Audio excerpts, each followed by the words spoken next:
I'm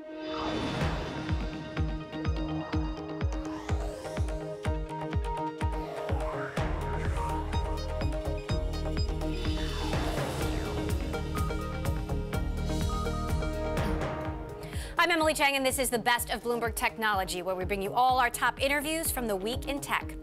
Coming up, Netflix scorches subscriber forecast with a record second quarter, why content is king as tech earnings get underway. Plus, Uber fit for business. West Coast head Peter Jonas joins us to discuss their Uber for Business platform and rebuilding the company culture without a CEO at the wheel. And the annual meeting of the minds as leaders in tech converge on Colorado to share ideas on cybersecurity, AI, and the future of work. We will bring you highlights from the Fortune Brainstorm Tech Conference. First, to our lead. Netflix's second quarter earnings results exceeded expectations. There was little room for error for the company, which has seen shares climb 30% this year. And the streaming service delivered on its key stat, adding 5.2 million streaming subscribers, with a big portion of that coming from outside the United States. Bloomberg's Caroline Hyde sat down with our editor-at-large, Corey Johnson, to discuss.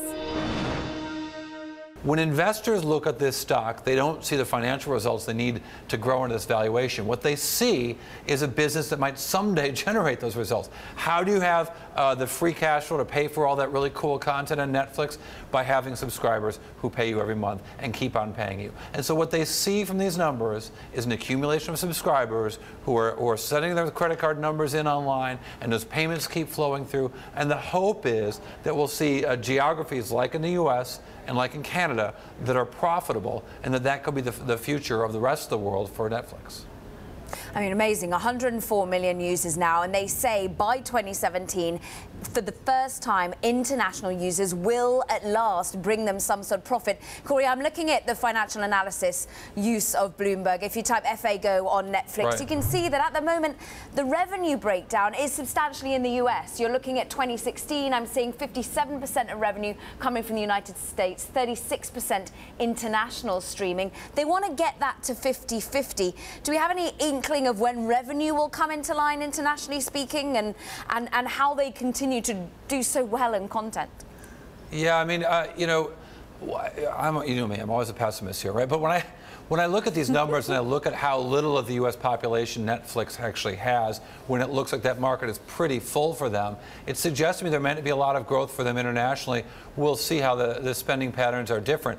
They don't give us a lot of country-by-country detail. That might be too much to ask. In fact, somewhat amusingly, they got queried by the SEC about doing business with Sudan, a country that U.S. companies are banned from doing business with, and they pointed out that their revenues are de minimis in Sudan. In fact, as low as $8,000 for the 16 months, so the 15 months that preceded their letter to the SEC. So the $8,000 in Sudan not moving the needle.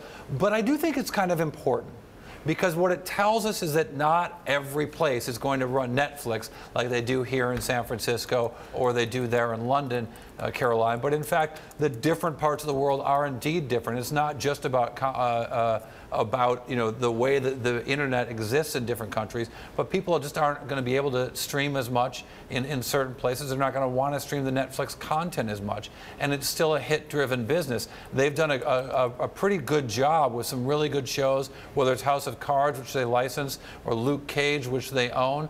They've done all right with some of these things, but a lot of their stuff has missed the boat, and that's really tough to do when you're dealing with so many different geographies and so many different cultures. Yeah, certainly. It seems as though it's been. That's what really helped the second quarter, was an amazing array of content. It was the new episodes coming from House of Cards, from Orange is the New Black. It was really interesting. If you dig into the letter that you're getting from the CEO to investors, they're trying to. He seems as though he's trying to deflect competition here, saying that there is room for everyone. In fact, I think their words are, in fact, they make the internet TV market expand. They're saying, look, HBO has exclusive content, more people are using HBO. We have exclusive content, more people are using us. More people are using YouTube. Is he really right? Why is he trying to downplay this competitive landscape? Well, it's ridiculous. I mean, it's flat out ridiculous. Look, it is true. It's great for us as viewers. And it's great for us if we're creating content, and you know, we're both of that, Caroline. But it'd be more fun if we were in Hollywood doing that. But it's horrible for Netflix. because the cost of the content is going up. And the number that they don't put on the balance sheet, and I bring this up every quarter, is their long-term cost of content. At the end of last quarter, they had over $15 billion, billion with a B, $15 billion in long-term commitments to content, and that number is going up. How high is it right now? We don't know. They're not going to tell us until they release their quarterly filings. What's really interesting about today's report is they put a separate presentation, a PowerPoint presentation, on their investor relations page explaining the accounting for those long-term, those 10-year commitments in content. But I will tell you, for a business that's getting a $50 million profit every quarter, I'm rounding down, and has $15 billion in long-term content, I'm also rounding that down. It's hard to pay for $15 billion in content when you've got a run rate of profits that's about $100 million.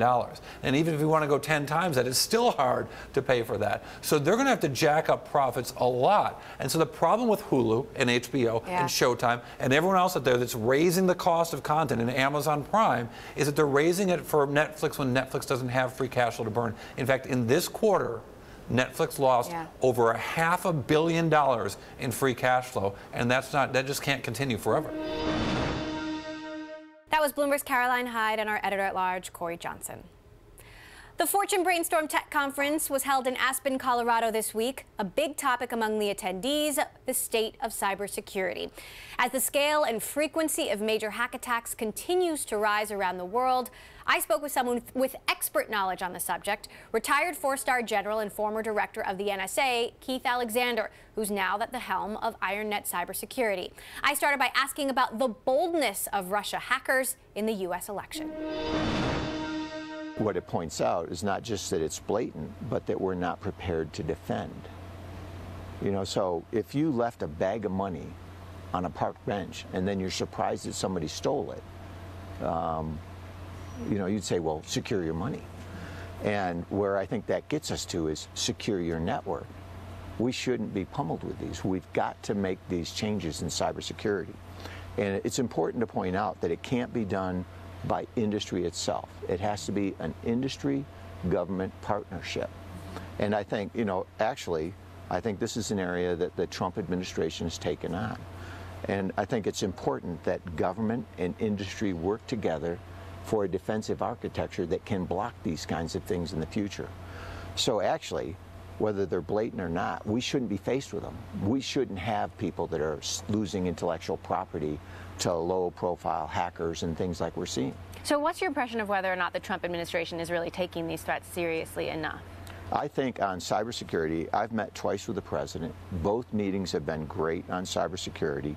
He's asked all the right questions. He's pointed to his administration officials to help. And his comment to industry and to the government, what do you need from me? Exactly what we'd want him to do. So I think he takes it serious. He understands the threat. He's got Tom Bossert as a lead. He's amazing, and Rob Joyce. And I think what they're doing is trying to put this in the right place. So I am optimistic that the government will move forward. I think we in industry, we need that. You know, there's so much you can do as a cybersecurity company, but for sectors in the nation, it takes the government to weigh in.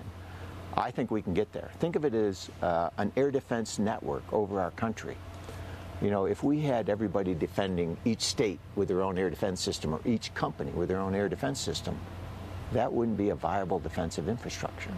And that's what we're trying to do in cybersecurity. So we have to change that. So we understand you've been advising the administration. What kind of advice are you giving them? What kind of advice have you given to President Trump? Great advice. It's always been great. Oh, Mike, just along those lines. It's been, we have to work together.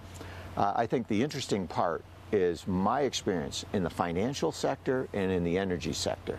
They're willing to pay and do what it takes to get them secure to where they can.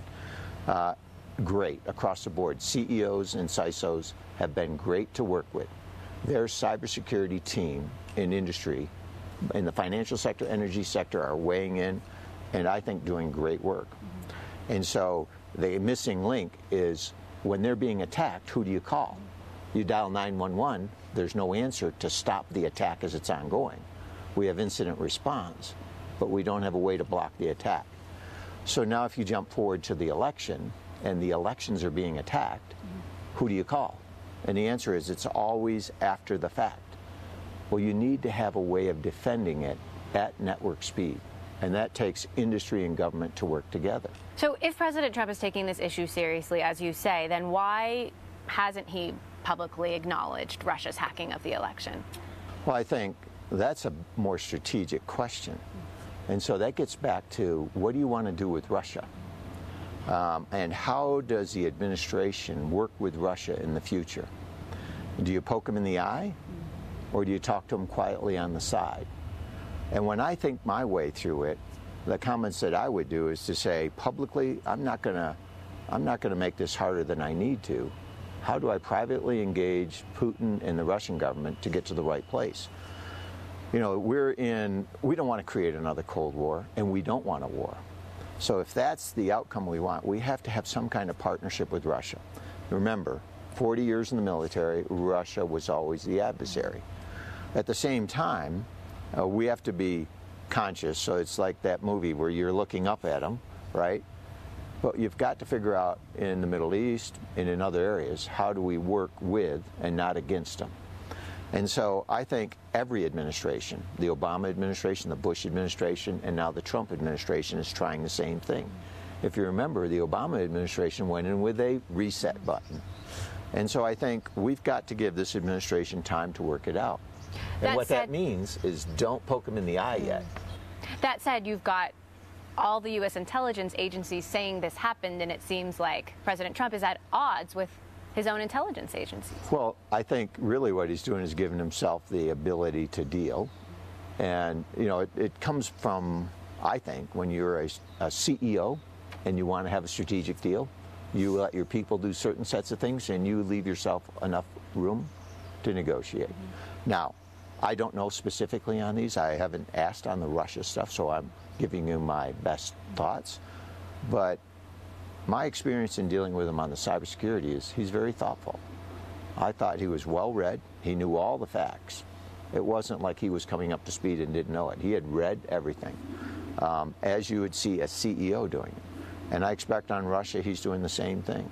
And the question for our country, I think that we've got to ask strategically, is where do we want to be with Russia and China? That was former director of the NSA and CEO of IronNet Cybersecurity, Keith Alexander. Facebook's WhatsApp messaging service has been partially blocked in China. This coming after the government began cracking down on virtual private networks, or VPNs, which allow users to route data overseas. Authorities have been ramping up social media censorship in China as it prepares for its 19th Communist Party Congress. Coming up, our exclusive interview with billionaire businesswoman and former U.S. Commerce Secretary Penny Pritzker on the White House's approach to trade and the future of work. This is Bloomberg.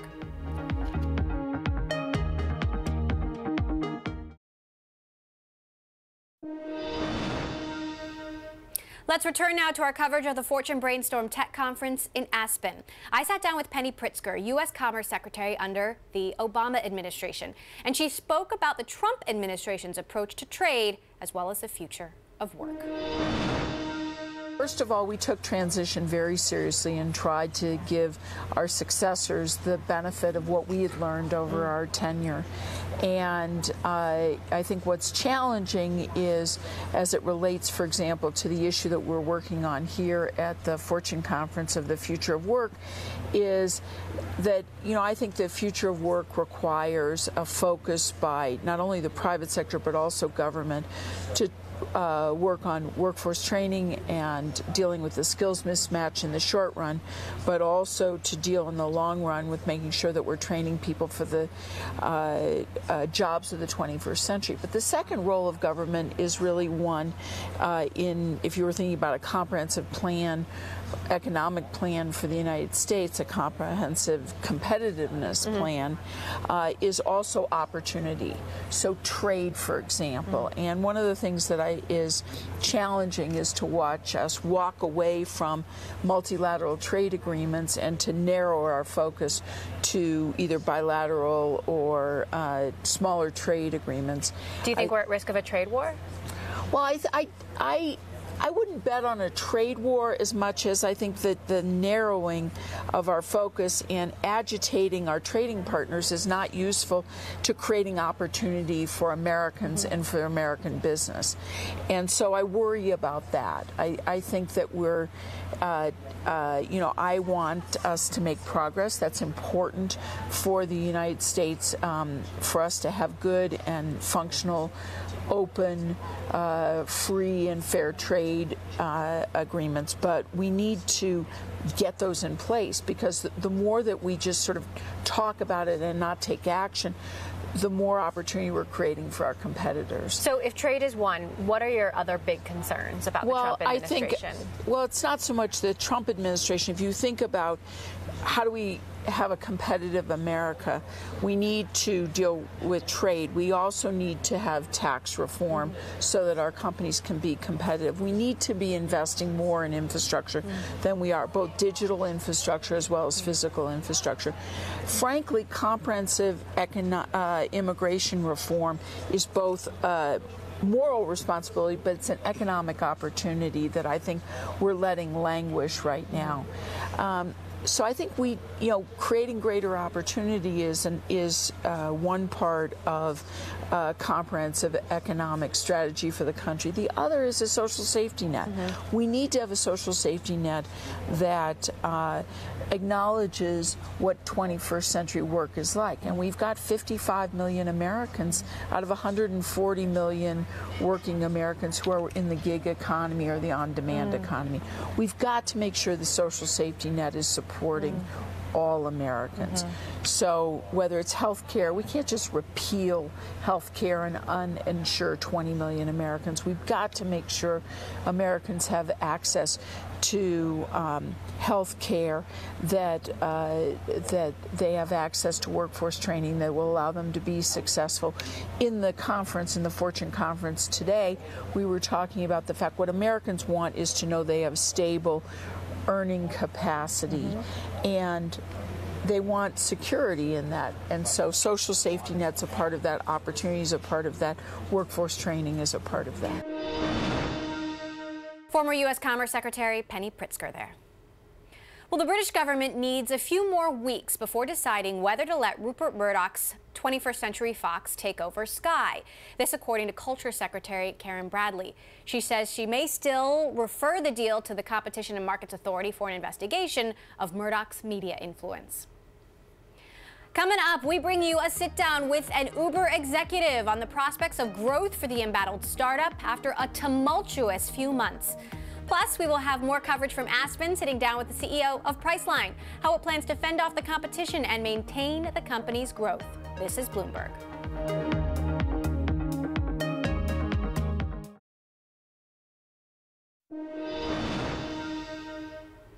Uber is trying to break into business travel. Our Bloomberg editor-at-large Eric Schatzker caught up with Uber's West Coast head Peter Jonas at the Global Business Travel Association convention in Boston, the world's largest business travel event. And he started by asking about the company's corporate program, Uber for Business, and how it differed from its traditional ride offerings. Uber for Business is effectively a tech layer, a platform that we put on top of the existing application. And where that came from was in the early days of Uber, we saw a ton of momentum coming from the business traveler community. And as a result, we realized there was a lot of friction for business travelers that we could remove. Uber for Business initially was intended to remove that friction, and we're continuing to extend the reach of Uber for Business outside of that and into other avenues as well. Okay, so as you're trying to appeal to corporate customers, what services do you feel you need to add, or is this tech layer, as you described it, fully baked already? So I think of it as, so Uber moves people and things, right? In the most fundamental sense. We're putting people in cars, we're putting things in cars. For businesses, this is about your employees, it's about your customers. So moving your customers either to bring them to an event like this or to send them home from the auto dealership when they drop off their car for repair. And then finally, there's the movement of goods. So you want to get goods to customers, pull things from customers. So as we start to build this business out further and this platform out further, we focused on the low-hanging fruit, which is business travel, where we know the most, because there's so many people already using it, and it's a $250 billion market opportunity globally. As you know, Uber has been prospecting for growth on a lot of fronts. Food, logistics, freight, self-driving cars, flying cars, for example. How fast does Uber for Business need to be growing to remain a strategic priority? You know, at Uber, we really focus primarily on the customer experience. Are we solving big enough experiences for our customers? And the answer is yes. The roadmap that we have is going to continue to have us solving more and more interesting problems as we evolve the business. Do you see growth accelerating? We see growth accelerating. Peter, a lot of Uber's success was the product of deals that Emil Michael did, and he was instrumental in the early days of Uber for Business. Now that he's left the company, where does that leave Uber?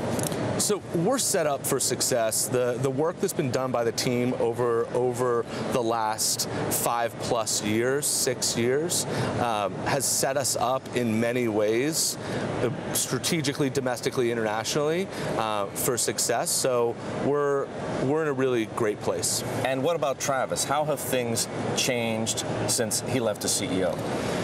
So it's been a very short period of time. The company is incredibly focused on solving the issues that we have in front of us. We're focused on solving the cultural issues, the leadership aspect we're focused on, and then finally, from a driver perspective, you've probably seen the recent releases around tipping, the wait time pay. All of these sorts of things are our action to start to solve for some of the things that have been exposed over the last few months as issues. You came in only a few short months ago from Facebook. Given the culture that you knew there, did you see those as deficiencies at Uber when you arrived, and did you see a need for them to be changed in the way that they're being changed now? So I'll tell you this, coming in from Facebook, Facebook has an amazing culture. Facebook, that is something that's been cultivated over the years. Uber absolutely has all of the nuggets of that you need to build a great culture, and it's just a matter of maturity and the leadership structure, the organizational structure continuing to evolve, which we're heavily focused and invested in now. Here's what outsiders wonder, and perhaps insiders as well. Whether it's Uber for Business, whether it's Uber Eats, whether it's the Uber app that we know that is evolving, how does a company make big and important decisions without a CEO? I don't know that I'm the right person to answer that question. But you have to live with the consequences of that situation. Yeah. So who's calling the shots for you right now? So there are a myriad of different people who were already in place when the executive team that left, and they're incredibly competent leaders. They understand the business at great depth, and they've really taken the reins. Do you think morale is a risk, given the fact that something so many employees are looking forward to, an IPO, is effectively on hold until the management issues are resolved? We're really focused on resolving any sort of morale issue. I think as we start to really have things like what you saw from the driver rollouts, as we start to put the people and the pieces in place for an evolved culture, I think that's going to be solved. Coming up, SurveyMonkey CEO joins us to talk about the state of tech in an uncertain political and economic environment. And a reminder that all episodes of Bloomberg Tech are live streaming on Twitter. Check us out at Bloomberg Tech TV weekdays, 5 p.m. in New York, 2 p.m. in San Francisco. This is Bloomberg.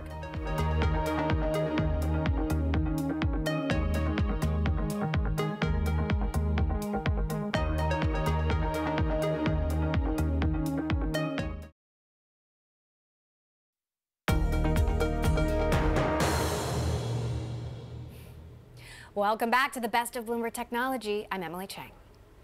SurveyMonkey is based in Silicon Valley, but has turned into a truly global company, available in 190 countries and boasting 3 million survey responses worldwide per day. Now, it's recently overhauled its user experience, adding a bevy of new services in an effort to lure more paying business users to the platform. SurveyMonkey CEO Xander Lurie joined us to discuss the revamp, plus the company's future.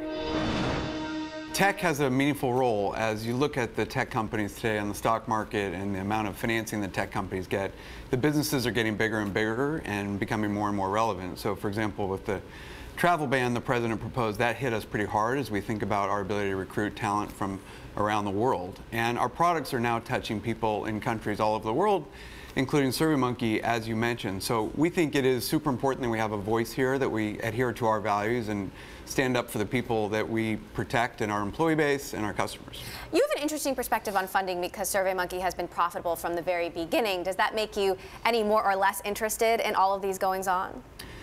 Well, we're most interested in how do we grow our business, and we very much believe in profitable, sustainable revenue growth. So what happened this week is we launched our whole new SurveyMonkey platform. We see it as an opportunity to take the voices of the consumers and the employees that you care about and turn that into actionable data. You know, as you know, Emily, we're all swimming in a sea of data. It plays out on social media, people talking about our products and our businesses, and it's those executives who can ask the question why and then use that data to take the actions they need to make their businesses better. And that's where we've been playing for a long time. You've launched something you call the People-Powered Data Platform, yes, and a new mission around curiosity. Yes. Explain this. So we think curiosity is the currency in business today. Our mission is to power the curious. We believe that you need to be serving the constituents, the customers, employees, and shareholders you care about. And so really what our platform does is we've added all this new features and functionality and solutions to help executives turn those voices into actionable data. And we're seeing this play out in politics, you're seeing it play out in businesses, that people have very different voices depending where you are, what gender you are, what income bracket you're in, what education level you're at. And if you care, if you are asking the questions, if you're curious, those are the people who are executing, they're growing, and they're turning Fortune 500 companies from startups in a quicker time frame than ever. And you're covering the arrogant companies that aren't asking the questions, that aren't listening and being responsive to the market, and they're failing faster than ever. Now, you folks have said SurveyMonkey doesn't need to go public, especially because of the profitability factor. At the same time, we're seeing Snap and Blue Apron and these new tech IPOs struggling in the public markets. Does that give you any pause in terms of if or when to bring SurveyMonkey to market? It's a good question. As you mentioned, we've been profitable for a long time. We have a financial profile that is positioning us to go public. We have an institutional shareholder base, and I'm very much a steward of our employee capital. So we do need to deliver a return to our shareholders. We've been operating like a public company with debt holders and adhering to quarterly conference calls with our debt holders. We are positioning ourselves to go public if and when the markets are ready for us. We look very different than some of the companies that have had sustainable losses, and I'm really happy with the way our income statement looks. Okay, so you guys did a really extensive survey about diversity in tech for the Fortune Brainstorm Conference, which I just returned from, and one of the key findings was a major difference in the perception of the problem between men in tech and women in tech, where women, 66% of them believe there is still a problem, only 38% of men do. Are we living in two different realities? So I applaud your efforts and those of Jessica Lesson and Rachel from the New York Times. Those women, Katie Bennett from the New York Times, those women who are covering the space and the women who are coming out to speak to the issues. We are living in two different worlds, and the voices that matter are the women who feel affected. So I think it is high time that we take a broader view of what's going on. And company executives like me and others have a real responsibility to make sure that we are putting in place the kinds of policies to not only provide a diverse and inclusive workforce, but also to provide for a comforting and belonging workforce once people get there. Now, we had a very spirited discussion, and at one point, a gentleman in the audience stood up, a longtime tech veteran, Jonathan Sposato, and he said at the beginning that he knew it was going to be a controversial point, but he suggested that perhaps women need to support each other more.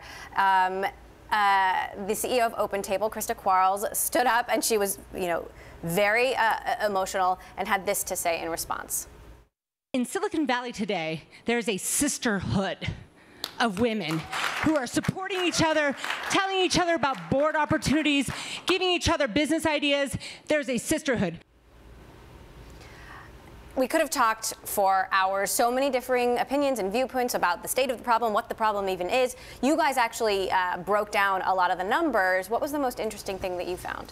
Well, I think you highlighted it, and it's exacerbated in technology, that when you look at the percentage of women in leadership roles, the percentage of women on board of directors, and it's not just women. You know, we have employee resource groups for African Americans, Latinos, the LGBTQ community at SurveyMonkey. So we think that these groups that are underrepresented in leadership, it has a real impact not only on the products you create and deliver, but how you market them.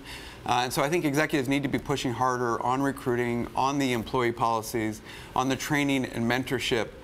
Parental leave is something that's very important to us. We recently provided men 16 weeks in addition to women, and really it's making sure that women have a support system at home and are not necessarily the ones who are deemed to be the one who have to plan for that early childhood. SurveyMonkey CEO Xander Lurie there.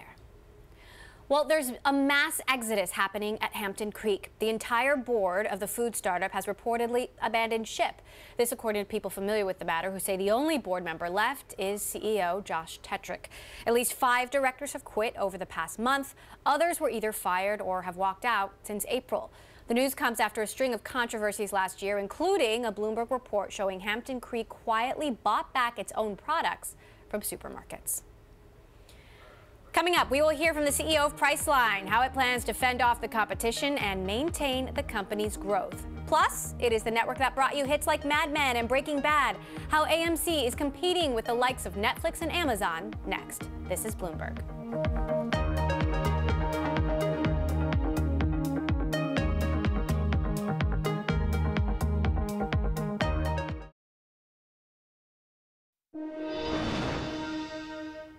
Priceline CEO Glenn Fogel took the reins of the internet travel giant in January. Since then, the company's shares have risen over more than 30%, cementing its standing as one of the world's largest travel platforms. I caught up with Fogel for an exclusive interview at the Fortune Brainstorm Conference in Aspen and asked about the company's strategy to keep Priceline in the lead. Well, I think we're going to keep doing what we've done in the past. The strategy doesn't change, which is providing a great service for two sides of the market. That's the traveler and the supplier, be it a hotel, be it a car rental, OpenTable, we have restaurants. The idea always is use our technological skills, use what we are able to better than the supplier, is use technology to provide a better service for those customers. The EU just slapped Google with a massive fine based on favoring their own products in search results. Does the EU need to take a closer look at how Google handles travel? Well, I think one thing that I've read a little bit in the news about that, but it doesn't say exactly what Google will have to change in their practices. So until we see what that change is, we can't really comment on that. Look, Google's been a great partner for us, and we've done a lot of good work with them in the past, and we hope to continue to have a great combination in the future. Is there an opportunity for Priceline or Expedia to benefit here, though? Because the market certainly thinks so. You know, again, because we don't know what those changes in the way Google operates, how they're going to be. The fact is that when Google's had to make changes in the past, or when they wanted to on their own, those have been advantageous to us because we've been able to adopt quickly. Technology people that we have are able to take advantage of these changes. It's a little bit of keeping up as things change, being on a wingman to the pilot up in front, turn quickly and be able to get those new things out very rapidly. That's one of the benefits of scale. Is we can afford all these people to be able to do there to work on things. If you're a small player, you don't have that many people, you don't have the luxury having those people around to do that kind of thing and make sure it's an advantage for you. Meantime, the hotel industry is mounting a campaign claiming that Priceline and Expedia are monopolistic. What's your response to that? Well, first of all, let's be careful here. That's their lobbying group saying that, and I've read some very nice things from some of the CEOs, some of the companies saying, yeah, I'm not really sure exactly where that came from or what that was. That's one. Two, I'd like to make the point that right now, we only book a single-digit percentage of the total number of hotel rooms and properties, home, apartments that are on our system. Single-digit percentage of that total inventory. That's a very small number.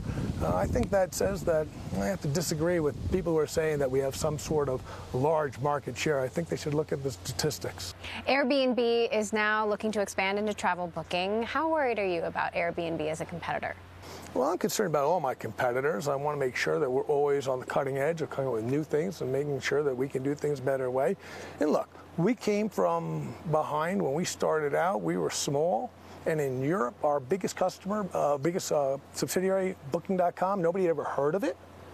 So we're used to coming out undercutting bigger people, so I am aware of people much smaller than us who are coming up quickly and looking, watching, what are they doing? That's why we're spending so much time, energy, and money on building out our own home, apartments, and villa product. We're really building that out. We have over 700,000 properties like that on our system. Now, it's not as aware, people aren't as aware in America about this, but we're going to actively make that happen because I believe that being able to see both that type of home, apartment, villa, and hotels in the same search. Look, I'm going off to Iceland with my family next month. And when I looked, I wasn't sure what I want. I got 4 people to deal with. Do we want an apartment or do we want a hotel? On the Booking.com site, I saw it all right there. And it was all instantly bookable.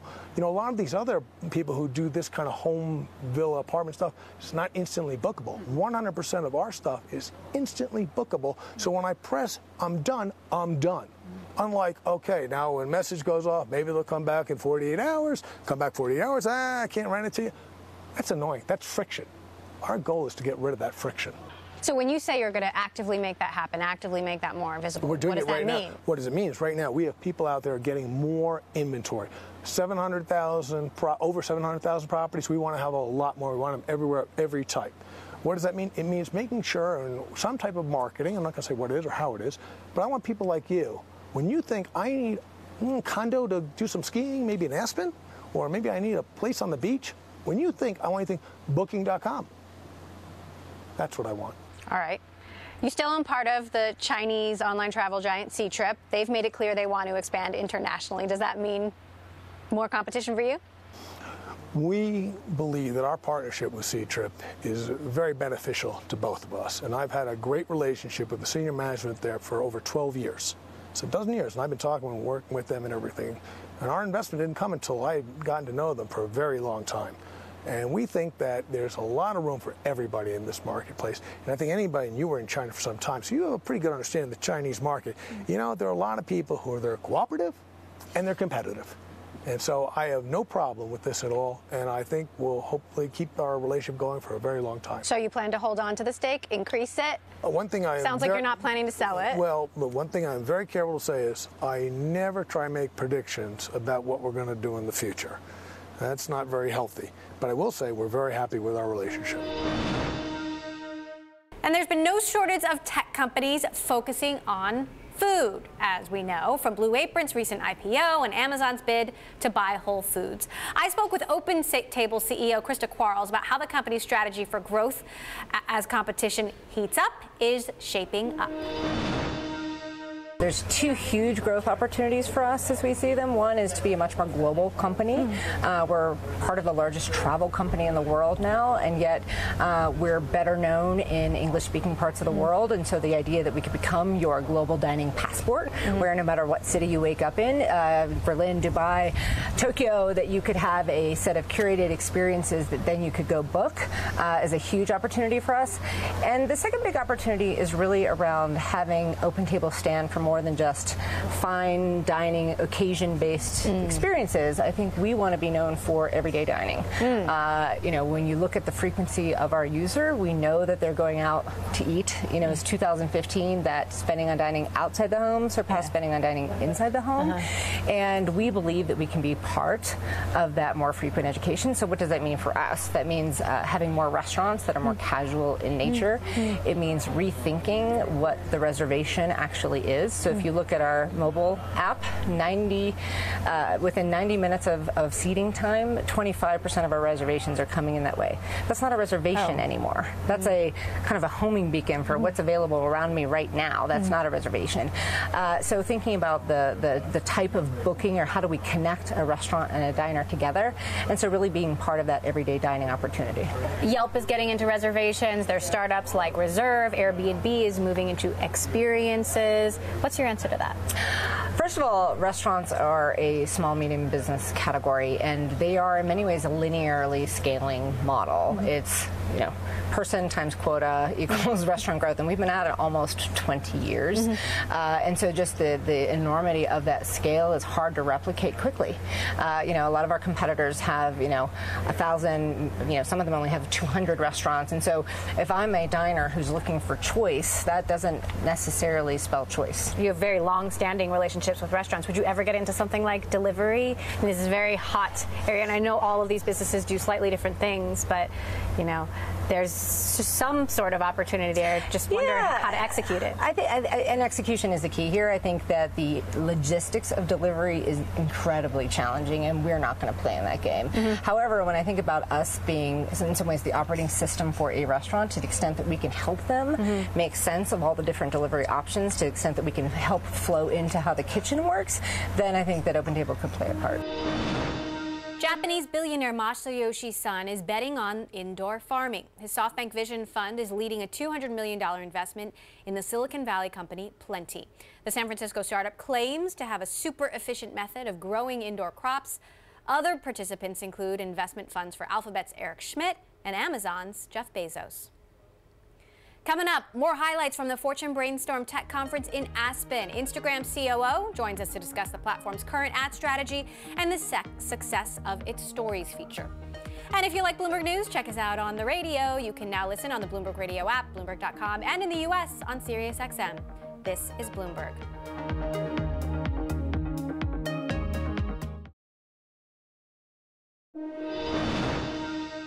Amazon wants you to keep spending, so much so that it's launched Amazon Spark, a new feature inspired by the likes of Instagram and its use of shoppable photos. Amazon users are able to post stories, ideas, and images of popular products. The goal is to have product inspiration translate into purchases with the click of a button. Amazon Spark is currently only available on the company's mobile app. Meantime, Instagram, one mobile platform that has been dominating the digital ad space. We sat down with Chief Operating Officer Marnie Levine and discussed how the platform is working with advertisers to reach its 700 million users.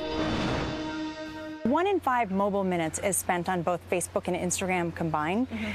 There are 2 billion people using Facebook, and there are 700 million, as you said, using Instagram. So businesses really need to be on both. But what's interesting about the Instagram community is this, and that is that people in the community really want to hear from businesses.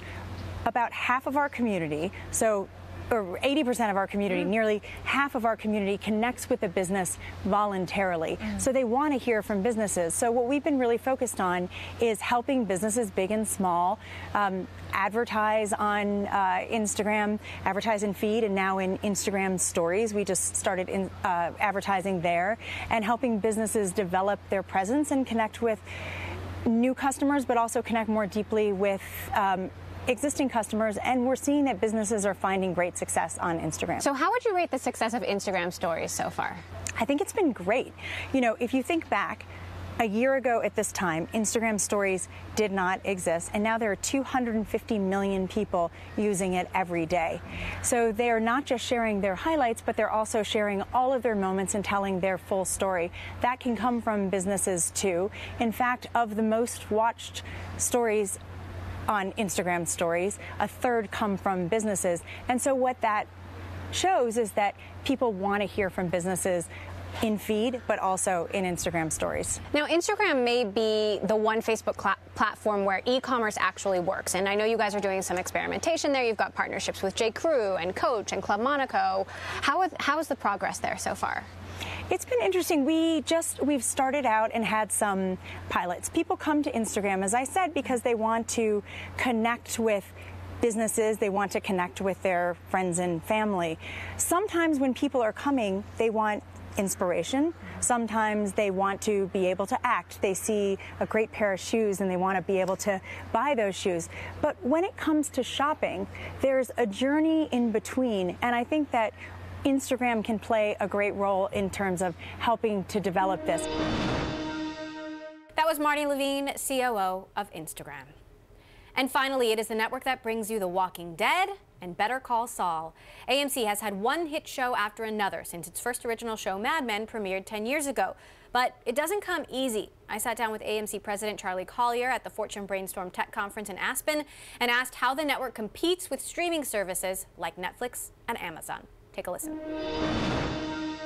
Talent is at the core of our business. It is, without question, where we all try to pay the most attention. And so they've changed the business because, frankly, the greatest talent is a finite supply, and we all go for it. So when I have someone like Vince Gilligan, who came to us with Breaking Bad, and now he's here with Better Call Saul, we all nurture those relationships, and we all look for the Matthew Weiners, the Vince Gilligans, the Robert Kirkmans. I mean, it's those are the people that fuel our success. Can you spend as much as they can on a new show or a pilot? Oh, sure. You know, I mean, what we want to do is spend the right amount. You know, it's not about spending as much as them, but we want to spend the right amount to hit the creative vision. So we look at it and you think The Walking Dead is in the right place and doing the right things. And Mad Men was transformational, and all that happened on AMC, which is great. So what is the programming budget? Well, we don't release individual programming budgets, but what is it billions? I mean, Netflix has billions. Well, you know, sometimes more is just more. More isn't necessarily better. You know, we talk a lot about doing fewer better. We talk a lot about finding a way to serve the underserved, passionate audience. And if you look, we have a show like Preacher, which we're doing with Seth Rogen and Evan Goldberg. And the risk that is, the creative risk, is as pure as the risk was for Mad Men or Breaking Bad. And that they brought it here and that we nurture it together, that's the best. That has nothing to do with money. That has a lot more to do with their talent. When it comes to cord cutting and cord shaving, how do you convince pay TV operators to take on a smaller network like a Sundance? Well, you know, a lot of it is about what I said, is understanding a unique, passionate core audience.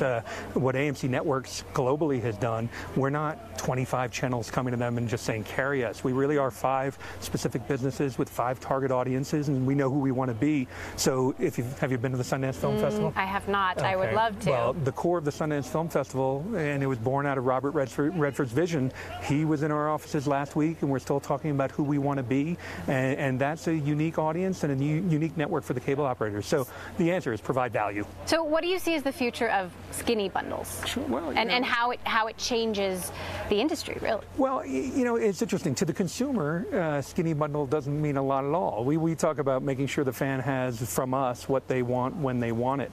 And we've been successful. You know, we're on Sling and YouTube TV, and it's just another way to distribute to the fan where they're going to be. I think what's great about the way we've transitioned our business, we've sort of been disrupting from the inside for a while. You know, not based on skinny bundles or even some of the competitors you talked about, but more based on the desire to serve the fan and really know the fan better. Would you ever go direct to consumer? Well, we just launched AMC Premiere, which is a commercial-free version of AMC, and it's an option for people within the ecosystem. And the strategy behind that was to offer more choices. We do know our fan better than ever before, and one thing they say is, you know, just give me an opportunity to do what I want. And we've been on EST, for example, you know, Apple Electronic Sell-Through, for years the day after commercial-free, and now we've got AMC Premiere, and we could develop to that, and one day, who knows? So how's it going so far? It's great. It's been a soft launch, and yet it's been a momentum creator, and those two things together I feel very good about.